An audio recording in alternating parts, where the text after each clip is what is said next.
Good afternoon, I hope everyone's well today, thank you for watching. So Rachel Reeves had her budget out yesterday and it's going to be a disaster for Britain, specifically working class Britons, but everybody's going to be feeling the pinch. There's a few things I want to say about it. First of all, it's really bad for people who are trying to get on. It's very bad for people that want to stay in the country. Now, there's been a mass exodus of Britons from Britain since last year, which is why our gross and net migration figures are down. Are these people leaving because they cannot stand labour? Are they leaving because they've gave up on Britain? Or are they leaving for opportunities that are better abroad? It could be a combination of all three. It's the people without the financial means, the people that haven't got mobile assets, i.e. just a house, they're going to be stung the worst in this budget. They call it a mansion tax, first of all, for £2 million if your property's worth over £2 million. I don't think it is a mansion tax. It's a poorly managed economy which has created a housing bubble and it's inflated prices artificially. And that's not the homeowner's fault. That is bad government policy. All of this is bad government policy. That's the first thing I want to say. Then we get on to this here. The GDP forecast, based on what was revealed in the budget yesterday, is now 1.5% this year, which is up from the previous forecast of 1%. However, the Office for Budget Responsibility has lowered the gross domestic product forecast for the following 4 years, and the economy is expected to grow by 1.4% in 2026 versus the previous forecast of 1.9%.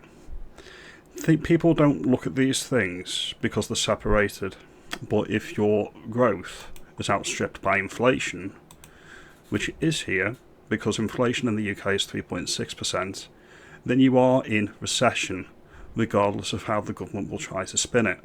Your purchasing power is decreasing and you're getting less for your money.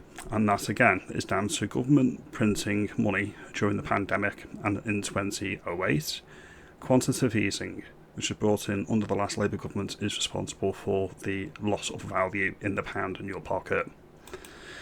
Then we get on to electric vehicles. Electric vehicles are going to be paying a 3p charge on the mile moving forward, and the hybrid vehicles are going to be paying 1.5p on the mile. All these people that jumped over to the electric vehicles thinking they were going to save money, and now we're getting told you're going to get stung either way. It's a disgrace. I never flipped. I'm still on a petrol or a diesel car, so I still get taxed either way. But I think it's comical. They're going to be coming after everybody in every imaginable way possible. And why is that? Because they want to protect their client classes. That's all it is, which is the Lanyard class, the champagne socialists, the people in the public sector. They need to be looked after, which is why last year's budget gave them all pay rises, like in the NHS and the train drivers. And now this year, what they're going to be doing is they're going to be hitting benefits by the look of it. So let's have a look now. Here we go. The two-child benefit cap giving 560,000 families an extra $3 billion a year.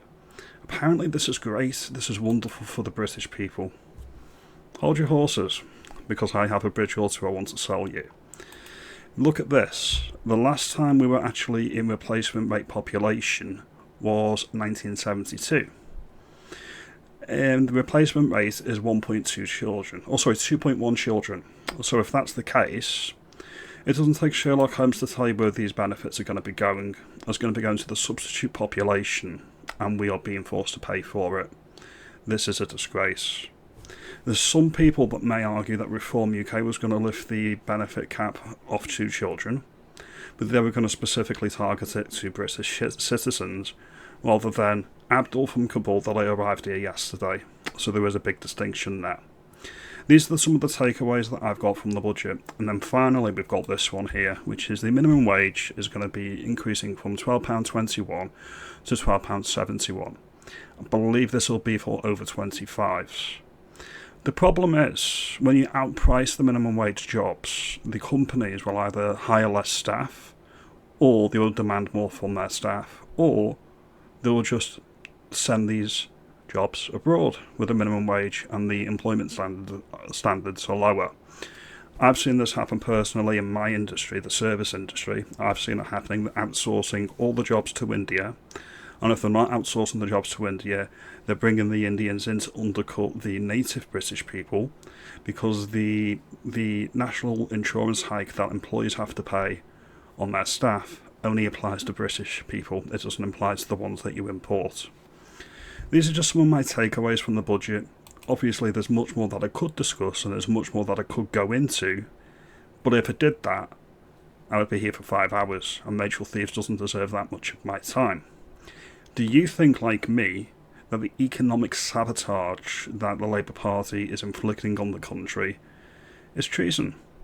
Do you think it's the slow death of Britain by inept politicians, the careerists, the people that are not thinking more than 1 or 2 years ahead to the next election, and are not thinking long term? Or do you think I'm overstating it? Do you think I'm completely bonkers here? All opinions are valid, and your mileage may vary as always. Now, if you like this video, give me a thumbs up, give me a like and subscribe. I will see you in the next one. It'll probably be tomorrow. Have a good day and thank you for your time.